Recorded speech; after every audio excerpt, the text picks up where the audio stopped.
네, 오밤중의 뉴스 함께하고 계신 지금 시각 1시를 막 지나고 있습니다. 자, 세 번째 주제는요. 한동훈 투입해도 지지율 안 오른다입니다. 자, 윤석열 정권은요. 사실 한동훈을 일찌감치 자기 후계자로는 지명은 해놓고 있는 상태였죠.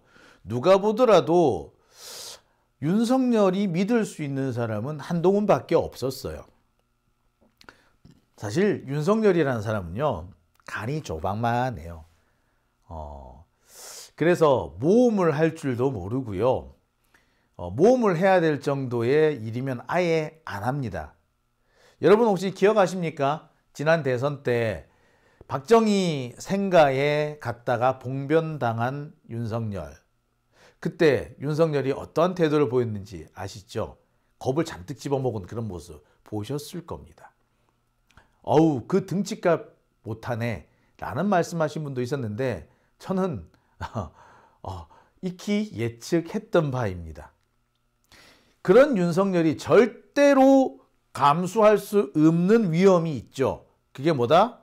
자신이 퇴임하고 난 이후에 혹은 퇴임 전이라도 주도권과 권력을 넘겨주었을 때 자신의 후계자로부터 팽당할 것. 그래서 윤석열 본인은 물론이고 김건희가 검찰에 불려가고 감옥에 갈 수 있다는 그런 위협, 그런 상황은 절대로 피하려고 할 겁니다. 그런 윤석열이 선택할 수 있는 딱 한 가지는 한동훈밖에 없어요. 뭐 한동훈이 끝까지 윤석열하고의 의리를 지킬 것인가? 사실 그 문제는 또 따로 한번 생각을 해봐야겠죠. 그거는 윤석열과 한동훈, 윤석열과 김건희 이 관계를 복합적으로 고려를 해야 될 거고요. 한동훈이 또 얼마나 권력욕이 있느냐 이거 가지고도 또 좀 결론을 달리하는 그런 상황이 될 겁니다. 한동훈은요. 윤석열하고 한 묶음으로 취급되면 취급될수록 윤석열의 아바타구나. 아니 한동훈은 무슨 일이 있더라도 윤석열을 건드리지 못하겠구나. 그래서 김건희의 각종 비리 의혹, 도이치모터스를 비롯해서 양평 고속도로 의혹 이거를 절대 못 건드리겠구나 라고 하는 순간 한동훈의 지지율 역시 추락을 할 겁니다. 자, 근데 한동훈이 나 권력 가지고 싶어. 내가 추락하다니 이런 일이 있을 수 없어. 라고 한다면 그 시점이나 그 시점이 되기 직전에 윤석열을 버리겠죠.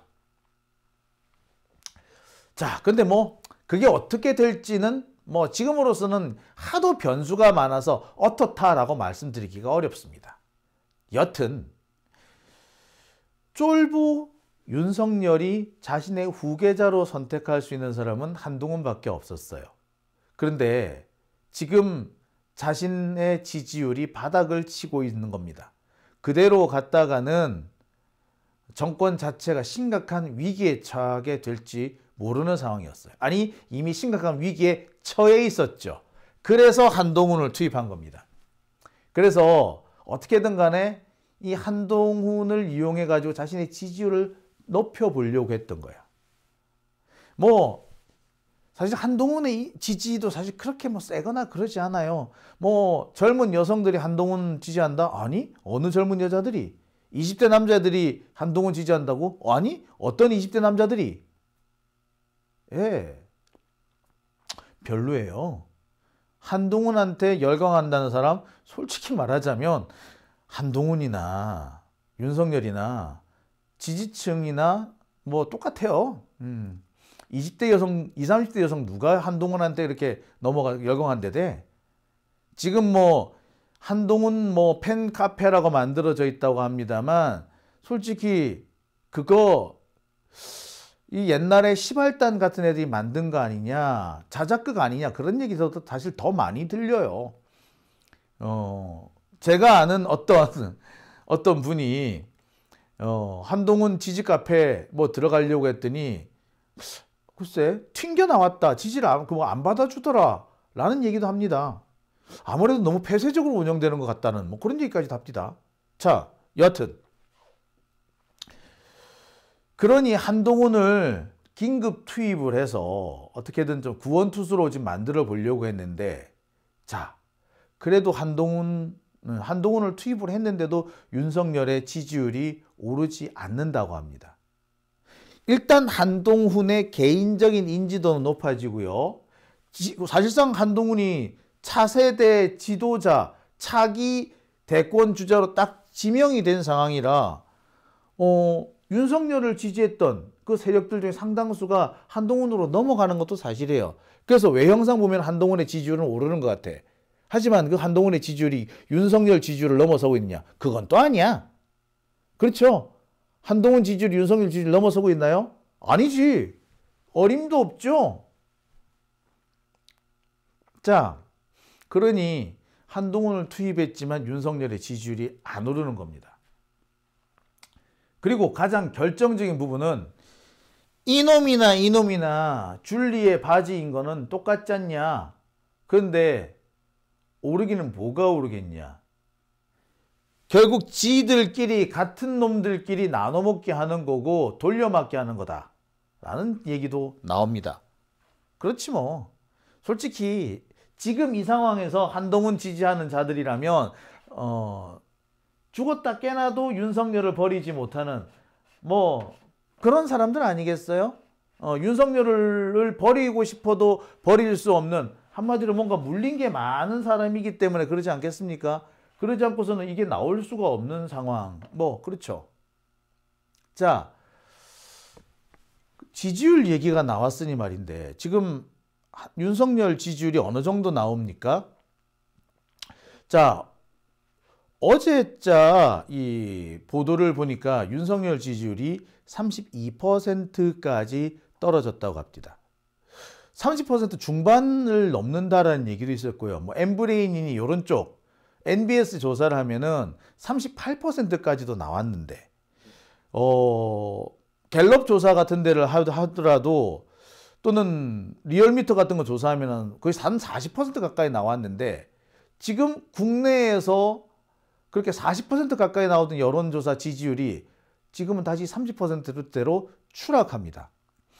연말 연시에 잠시 반짝 오르는가 싶더니 다시 추락하기 시작하는 거죠.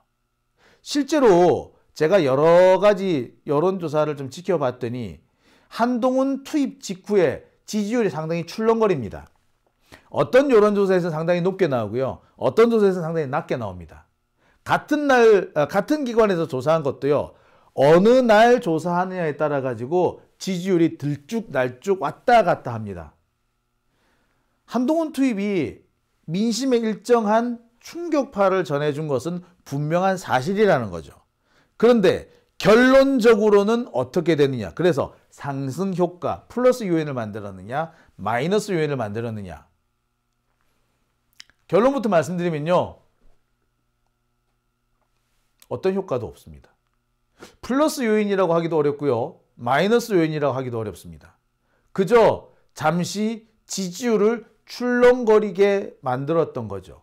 결국 윤석열 지지했던 사람은 그대로 윤석열 지지하고, 윤석열 싫다고 한 사람이 윤석열을 그대로 싫은 겁니다. 그래서 30% 후반까지 올라갔다가 30% 초반대로 내려왔다가 결국 다시 34, 5%에서 출렁출렁하고 있는 겁니다. 자, 근데 우리는 이 30%대로 얘네들 지지율이 많이 나온다는 거 솔직히 이해 못하겠어. 인정 못하겠지. 자, 그래서 소위 말하는 모닝 컨설트 여론조사를 살펴봤습니다. 모닝 컨설트 여론조사를 해보면 거기서는 어떻게 나올까요? 자, 모닝 컨설트 여론조사 지난주 그리고 이번 주입니다. 지난주 여론조사는 이거고요. 이번 주 여론조사는 이겁니다. 공교롭게도 지난주 여론조사 결과와 이번 주 여론조사 결과 수치는 동일합니다. 지지율, 그 다음에 무응답, 그 다음에 부정평가 똑같습니다. 지금 계속 비슷한 숫자가 나옵니다. 그래서 몇 퍼센트? 20%. 지지율 20%, 윤석열 지지율은 20%입니다. 다른 때 같았으면 꼴찌를 하고도 남을 지지율인데 아이고, 요새 전 세계적으로 이게 뭐 무슨 푸닥거리를 해야 될 시즌인 모양입니다. 각국의 이 수상과 대통령들의 지지율이 완전히 엉망진창이에요. 자, 독일의 올라프 슐츠 총리는 지지율이 20%입니다. 근데 부정평가가 76%나 돼요. 결국에 올라프 총리가 윤석열보다 더 순위가 낮습니다. 그리고 체코의 페트르 피알라 총리는 지지율이 17%고요. 그리고 세계 꼴찌, 지구 꼴찌는요, 기시다입니다. 후미코 기시다 13%. 야, 이쯤 되면 물러날 때가 됐는데 안 물러난다, 그죠? 17%, 13%. 얘들은 총리인데, 총리가 이 정도로 낮은 지지율이면 나가는 거 아닌가? 대통령은 안 나가도 되지만 총리는 이렇게 낮으면은 물러나야 될 것 같은데 어떻게 그대로 하고 있네. 자, 잘 안 보이신다고요? 보겠습니다. 이거는 지난주, 이거는 이번 주. 지난주 보셨으면 윤석열이 20, 20, 17, 13. 윤석열 20, 올라프 20, 피알라 17, 기시다 13. 부정평가도 대충 비슷하게 나갑니다. 기시다 같은 경우는 부정평가가 조금 작죠. 자, 이번 주는 어떻게 나왔다? 별 차이가 없습니다. 이번 주는 보니까 역시 윤석열, 올라프, 피알라, 기시다 순서로 되어 있고요. 윤석열보다 한 칸 높다는 노르웨이 총리, 요하네스 가르 스테레 총리 같은 경우에는 지지율이 23%입니다. 윤석열은 20%, 9%, 부정평가 71% 그렇습니다. 이 정도도 세계 꼴찌야. 사실 17%나 얘네들이 너무 낮게 나와서 말이지 20% 나오도 꼴찌나 다름없죠.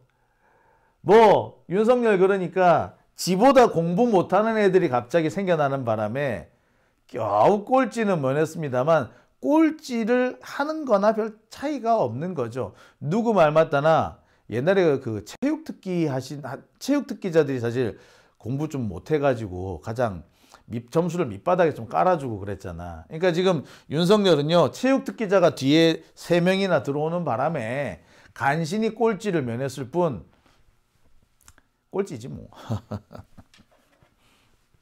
자, 혹시 이 체육특기자 이것 때문에 혹시 기분 나쁘게 들으실 분이 계실까봐 미리 말씀을 드립니다. 이게 그냥 제가 예시를 든 거고요. 특정한 어떤 그 운동하신 분들 비난하거나 비하하기 위해서 쓴 말 아닙니다.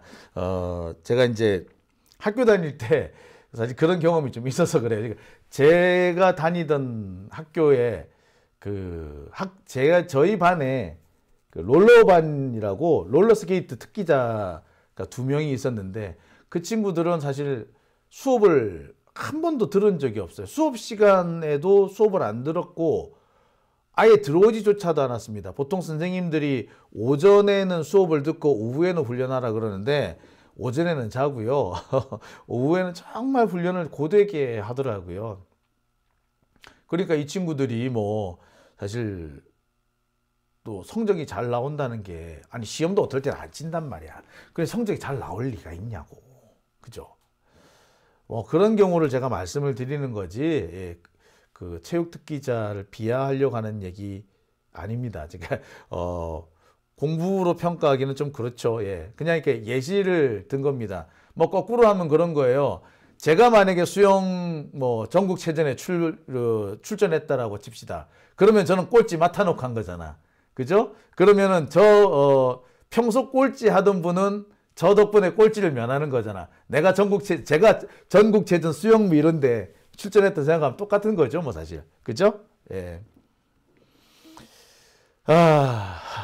허송세월님, 그중 저도 포함입니다. 체육특기자셨군요. 멋쟁이 진님, 체육특기자셨구나. 참. 근데, 제가 이제 체육특기 이 얘기를 들으면서 제가 좀 갑자기 드는 생각이 참 옛날에는 이 체육특기자도 정말 참 많이 맞았던 것 같아요. 옛날에는 공부하는 애들도 많이 맞았고 체육특기자는 진짜 많이 맞았던 것 같거든요. 제가 체육특기자든 우리 저 같은 친구들 보면은 걔들은 엉덩이가 성한 날을 제가 본 적이 없어요. 얘네들은 어떤 날은 보면 항상 의자에 반쯤 걸터 앉아 있는 이런 경우가 있었어요. 그러니까 의자에 푹 앉는 게 아니라 살짝 이렇게 엉덩이를 들고 이렇게 손으로 이렇게 책상을 디디고 있는 그런 경우 참 많이 봤거든요. 왜 그런가 했어요. 그랬더니 하도 많이 맞다 보니까 엉덩이가 항상 부러터서 의자에 덜썩 앉을 수가 없었다라고 하더라고요. 나중에 제가 그게 듣고 정말 제가 그 친구들한테 참 미안했어요. 그러니까 저는 걔네들이 불량스럽게 깡패처럼 굴려고 그래서 일부러 이렇게 걸터 앉는 줄 알았어. 그래서 저것들은 맨날 저렇게 삐딱하게 앉아 말면서 되게 싫어했었거든. 근데 알고 봤더니 그게 아니었던 거예요. 하도 두들겨 맞아가지고 이렇게 퍽 앉을 수가 없는 거지. 궁뎅이가 아파서. 참 그 얘기 보면은 참 저도 참 그 나중에 들으니까 참 아프더라고. 마음이 아프더라고요. 근데 참 그때는 참 많이 맞았어요. 저도 참 많이 맞았던 것 같아요. 허송세월님 창고에서 많이 맞으셨다고요. 참 그랬죠. 예. 한 번은 제가 그런 적이 있습니다. 예. 그 옛날에 보면은 그 묘한 그런 그 선입견 중에 공부 잘하는 애들은 뭐 딴 것도 잘한다 그런 묘한 선입견들이 있었어요. 그러니까 저 같은 경우에는 사실 운동을 잘 못하거든요. 그런데 한 번은 우연찮게 야, 너 달리기 우리 반 대표로 나가라고 한번 한 적이 있어요. 나 달리기 잘 못하는데. 제가 달리기 제일 빨랐던 때가 13초 3이었거든요. 그때 제일 빨랐어요. 근데 남자애들 중에 빠른 애들은 12초 9 이런 애들도 제법 있었거든요. 근데 0.4초 차이지만 실제로 달리기 해보면 그게 꽤 거리가 많이 나잖아요. 그죠? 근데 이제 제가 뭐 어쩌다 보니까 그렇게 단 적이 있어요. 제가 달리기 선수로 나가니까 옆반에 있던 친구가 막 웃으면서 뭐라는 줄 아세요? 야, 장용진이가 왔으니까 나 오늘 꼴찌 면했다. 그러더라고요. 야, 참 제가 그때 참 창피했던 기억이 지금도 나요. 예. 이거 뭐 비슷한 거죠. 뭐 공부 시험으로 치면은 체육특기자가 있는 반에서는 원래 꼴찌하던 애가 그 체육특기자 애들 때문에 괜히 꼴찌를 면하고, 뭐 저 같은 애가 어쩌다가 그 달리기 선수로 그 나가게 되면 원래 꼴찌하던 친구가 꼴찌를 면하고 뭐 그런 거죠 뭐. 근데 지금 윤석열의 상황이 딱 그 상황이다. 예. 워낙에 못하는 애들이 와 있다 보니까, 그러니 워낙에 못하는 놈들이 있다 보니까 꼴찌를 면했다. 뭐 이런 겁니다. 예, 제가 또 공부는 또 1등은 또 못했어요. 또 보면 항상 제가 2, 3등만 했습니다. 1등은 또 어떻게 잘 안 되더라고요. 자, 오밤중의 뉴스. 뭐 이게 벌써 이 댓글 읽기도 전에 벌써 이렇게 얘기가 좀 옆으로 좀 샜네요. 자, 그러면요, 본격적으로 이제 다시 원래 얘기로 돌아가 가지고요. 제가 아까 한동훈이 투입되고 난 다음에 지지율이 아주 크게 출렁였다라는 말씀을 제가 전해드렸었죠. 자, 그러면 그 모닝 컨설트 여론조사에서도 그럼 실제 그런 현상이 났느냐? 한동훈이 투입된 이후에 이 모닝 컨설트 여론조사에도 이렇게 이 출렁임이 나타났느냐? 예, 중요한 부분일 것 같아요, 그죠? 상당히 중요한 대목 같은데, 예, 실제로 제가 확인해 보니까 모닝 컨설트 여론조사에서도 보면은 지난 연말 한동훈 투입을 전후로 해서 상당히 지지율의 출렁임이 존재했었습니다. 보시다시피 이 빨간 것이 이 부정평가고요. 파란 것이 긍정평가인데 부정평가가 80% 가까이 치솟았다가 다시 60% 부근으로 내려오는 일이 있었고요. 긍정평가 역시 20% 밑으로 떨어졌다가 20% 중반대로 올라가기도 합니다. 다 이게 연말, 연초 그 사이였죠. 그러니까 지난 연말과 올 연초 사이에 극심한 지지율 등락이 했었다라는 겁니다. 자, 바로 이 시점이죠. 지금 1월 달과 12월 달 사이에 있었던 이렇게 변동폭입니다. 이렇게 상당히 급했어요. 이 부분을 이때 어느 정도로 변동폭이 심했느냐 하면은요, 지지율이 높을 때는 24%까지 올라갔다가 지지율이 내려가면 18%까지 내려갑니다. 가장 변동폭이 심했던 거는 경우에는 한 주 동안에도 같은 한 주 안인데 24에서 18%까지 들쭉날쭉한 상황이 벌어집니다. 여기 딱 이 시점인데요. 여기 보면은 지지율이 20% 밑으로 떨어졌다가 20% 중반대로 올라갔다. 바로 하루 사이에 이렇게 급변하는 경우도 있었습니다. 바로 12월 24일부터 12월 31일 사이, 그러니까 지난해 연말 사이에 지지율이 이렇게 급등 급락을 반복했습니다. 하루 사이에 그 전날은 18%, 그 다음날은 20% 들쭉날쭉 하다가 올해로 들어서면서 딱 20%대로 다시 돌아옵니다. 지난 연말 지지율을 살펴보면은요, 19%, 18%, 심한 경우에는 17%까지 지지율이 추락하기도 했습니다. 그러다가 많이 올라가는 날은 25%, 24% 올라가기도 했었고요.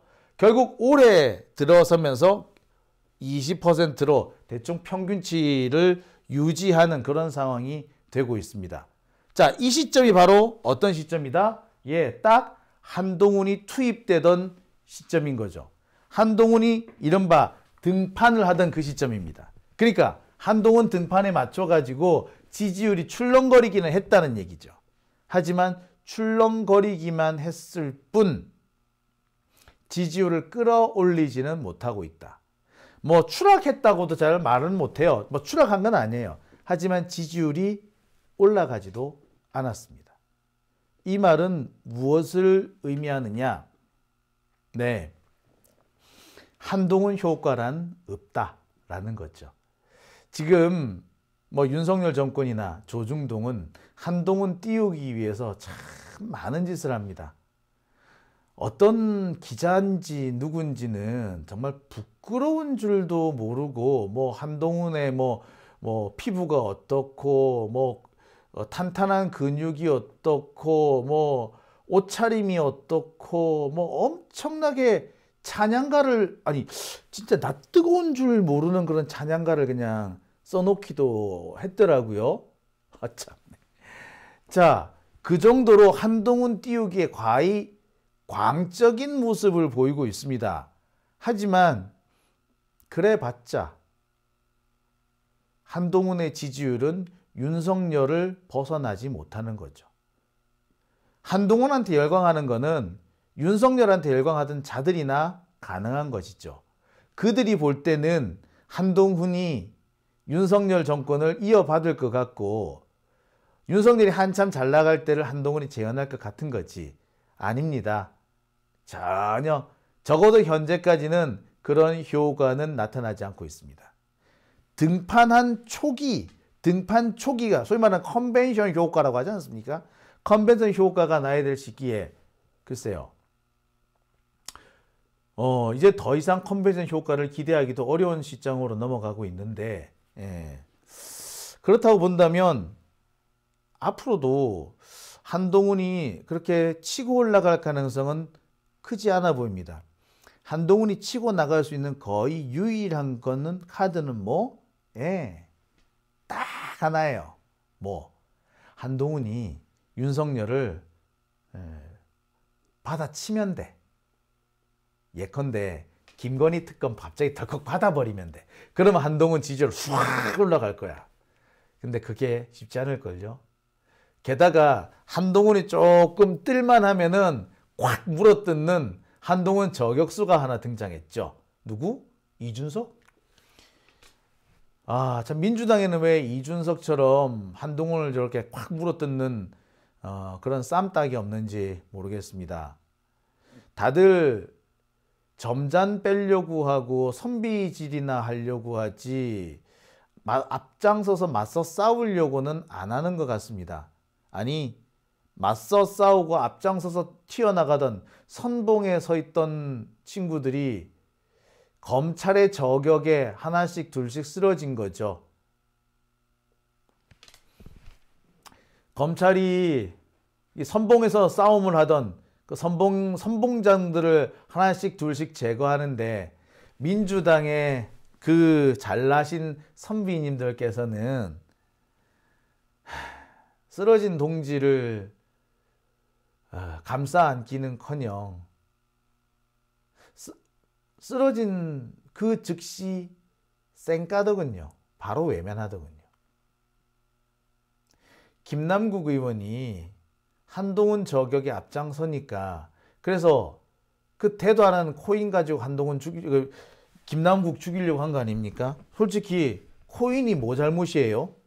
근데 김남국 의원의 코인을 죽이려는데 제일 앞장선 데가 어딘 줄 아세요? 물론 조중동이죠. 그런데 프레시안 거기서 김남국 코인을 가지고 정말 개지랄을 떨었더군요.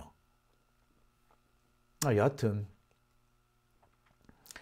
김남국 의원이 그렇게 되니까 제일 먼저 김남국을 버리고 떠난 자들이 있더군요. 참 저질이죠. 그런 자들이야말로 공천을 주면 안 되는 거 아닙니까?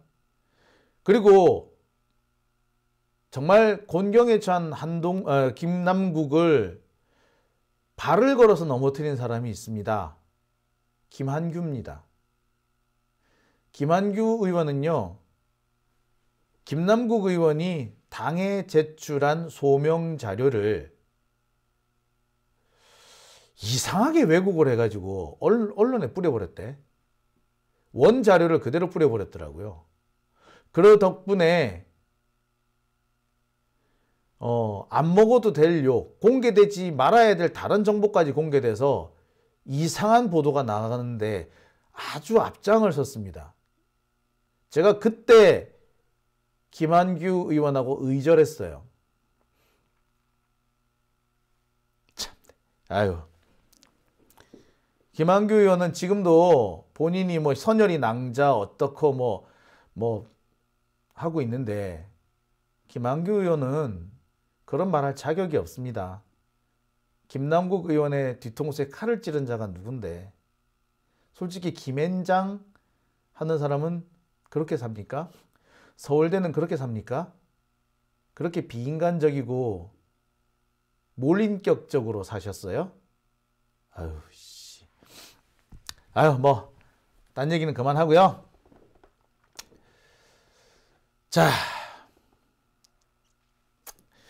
뭐 이준석 얘기를 하다가 얘기가 여기까지 샜네요. 자, 안타까운 거는요. 그러다 보니까 정말 앞장서서 싸울 수 있는 사람은 민주당에서 사라지고 그리고 그 사라진 자리를 이준석이 지금 차지하고 있는 겁니다. 그런 점에서 제가 참 서글프고 안타깝네요. 그 얘기를 좀 하고 싶었습니다. 이준석이 그렇게 참 한동훈을 잘 물어뜯는 걸 보면서 아우 저렇게 잘 물어뜯는 사람이 민주당에 있었으면 얼마나 좋았을까 라고 했다가 아니 민주당에 저런 애가 있었으면 벌써 민주당의 김한규 같은 놈이 내쫓았을 거야 라는 생각이 들었습니다. 그래서 제가 얘기까지 했습니다. 아이고 자 얘기가 옆으로 샜네요. 자 오밤중의 뉴스 오늘은 제가 여기까지만 하겠습니다. 아이고 참 얘기를 하다 보니 자꾸 이렇게 옆으로 셉니다. 네 댓글 한번 보겠습니다.